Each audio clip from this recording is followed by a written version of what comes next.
প্রথমেই আমাদের প্রথম আলো বার্তার পর্দায় আজ জামাই ষষ্ঠী উপলক্ষে সমস্ত দর্শকদের জানাই শুভেচ্ছা, অভিনন্দন এবং শুভকামনা। আপনাদের আজ টান টান উত্তেজনায় আজ জামাই ষষ্ঠী। সেই জামাই ষষ্ঠীর দিনে টান টান উত্তেজনায় যেটার কয়েকটা এমন প্রতিবেদন দেব আপনাদের গায়ের লোম খারাপ হয়ে যাবে।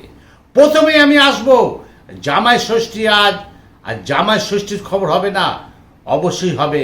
প্রথমেই আপনাদের দেখাচ্ছি সেই জামাই ষষ্ঠী খবর। তাম্রলিপ্ত পৌরসভা ৮ নম্বর ওয়ার্ডে ৪০০ বছর ধরে বংশ পরাক্রমে কোনো মেয়ে বাপের বাড়ি যায় না জামাই ষষ্ঠী করতে। দেখুন, আমি অমল চ্যাটার্জি আপনাদের যেটা বলছিলাম, আজ জামাই ষষ্ঠী।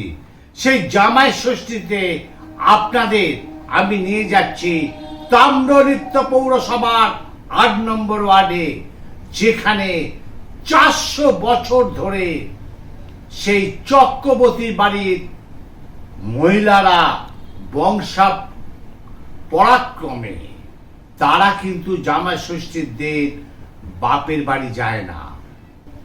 কেন যায় না আমি আসছি মূল পর্বে। জামাই ষষ্ঠীর দিন তমলুকে পুজো হলো গাছ ষষ্ঠী। প্রায় ৪০০ বছর পুরনো এই নিয়মটি ধরে রেখেছে প্রতি বছরের মতন এবছরেও সকাল সকাল শুরু হলো গাছ পুজো এবং গাছে দেয়া হলো ফোঁটা। তাম্রলিপ্ত পৌরসভার ৮ নম্বর ওয়ার্ডে পার্বতীপুর এলাকায় চক্রবর্তী পরিবারের এই পুজো। যদিও এখন এই পুজো পরিবারের মধ্যে সীমাবদ্ধ নেই, এই পরিবার ছাড়াও আশেপাশে একাধিক মানুষজন এই পুজোয় মেতে ওঠে। প্রথমে গাছের গোড়ায় ফল মিষ্টি দিয়ে পুজো হয়, তারপর পুষ্পাঞ্জলি দেন বাড়ির মহিলারা এবং গাছে দই দিয়ে দেওয়া হয় ফোঁটা। হলুদ ও সিঁদুর সুতোতে মাখিয়ে দিয়ে বেঁধে ফেলা হয় গাছটিকে। পুজোর শেষে এই সুতোটি বাড়ির জামাই ও ছেলেদের হাতে বেঁধে দেওয়া হয়। মনে করা হয় এর ফলে বাড়ির ছেলে ও জামাইদের মঙ্গল কামনা করা হয়। পরিবারের এক সদস্য রেখা চক্রবর্তী বলেন, সবাই জামাই ষষ্ঠীর দিন বাপের বাড়ি গেলেও আমরা এই ৪০০ বছর ধরে বংশা পরাক্রমে আমরা কেউ এখনো পর্যন্ত জামাই ষষ্ঠীর দিন আমরা বাপের বাড়ি যাই না। কারণ আমাদের পরিবারে, তিনি বললেন, আমাদের পরিবারের এটাই নিয়ম, জামাই ষষ্ঠীর দিন গাছ ষষ্ঠী। আপনাদের আমি নিয়ে যাচ্ছি সেই তাম্রলিপ্ত পৌরসভার ৮ নম্বর ওয়ার্ডে চক্রবর্তী পরিবারে। আমাদের প্রতিনিধি সকাল সকাল সেখানে গেছিল। সেই আজ জামাই ষষ্ঠীর দিনে সেই জামাই ষষ্ঠীর পুজো সরাসরি দেখুন। এখনো পর্যন্ত মহিলারা বাপের বাড়ি যায় না ষষ্ঠী করতে।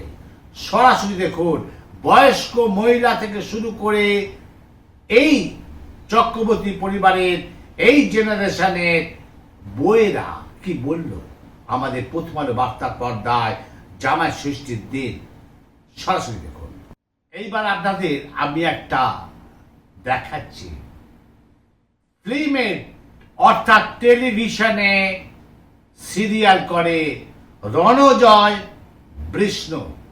হ্যাঁ, সেই অভিনেতা রণজয় বিষ্ণুর বাড়িতে অলৌকিক ঘটনা ঘটছে এই ৩-৪ মাস ধরে। আজ সেই রণজয় বিষ্ণু সরাসরি আমাদের কাছে লাইভে তার বক্তব্য পাঠালো। সরাসরি শুনুন সেই রণজয় বিষ্ণুর কথা। তার বাড়িতে অলৌকিক ঘটনা ঘটছে আমাদের প্রথম আলো বার্তার পর্দায়। সেই রণজয় বিষ্ণু, অভিনেতা রণজয় বিষ্ণু সরাসরি সেই লাইভ করে আমাদের প্রথম আলো বার্তার পর্দায় পাঠালো। সরাসরি শুনুন সেই অভিনেতা রণজয় বিষ্ণুর কথা, অলৌকিক ঘটনা কিভাবে ঘটছে তার বাড়িতে। দেখুন, আজকে জামাই ষষ্ঠী। হ্যাঁ, সেই জামাই ষষ্ঠীর দিনে টেলিভিশনের অভিনেত্রী, ফিল্মের অভিনেত্রী সীতমা ভট্টাচার্য আজ তারকেশ্বরে গেলেন। হুগলি জেলার তারকেশ্বরে মন্দিরে শিবের কাছে আজ তিনি পুজো দিলেন এবং আমাদের প্রতিনিধি সেখানে ছিল তারকেশ্বরে। সেখানে আমাদের ক্যামেরার সামনে সীতমা ভট্টাচার্য অভিনেত্রী কি বললেন সরাসরি শুনুন। এই পাড়া আপনাদের নিয়ে যাচ্ছি আলিপুরদুয়ার। হ্যাঁ, আলিপুরদুয়ারে ফালাকাটা কৃষ্ণনগরে হাতি আক্রমণে একই পরিবারের 3 জনের মর্মান্তিক মৃত্যু। বেদনাদায়ক 3 জনের মৃত্যু হলো। মৃতদের মধ্যে 35 দিনের বয়সী একটি শিশু ছিল। শিশুটির বয়স 35 দিন। সেও হাতির পায়ের তলায় পিষ্ট হয়ে গেল।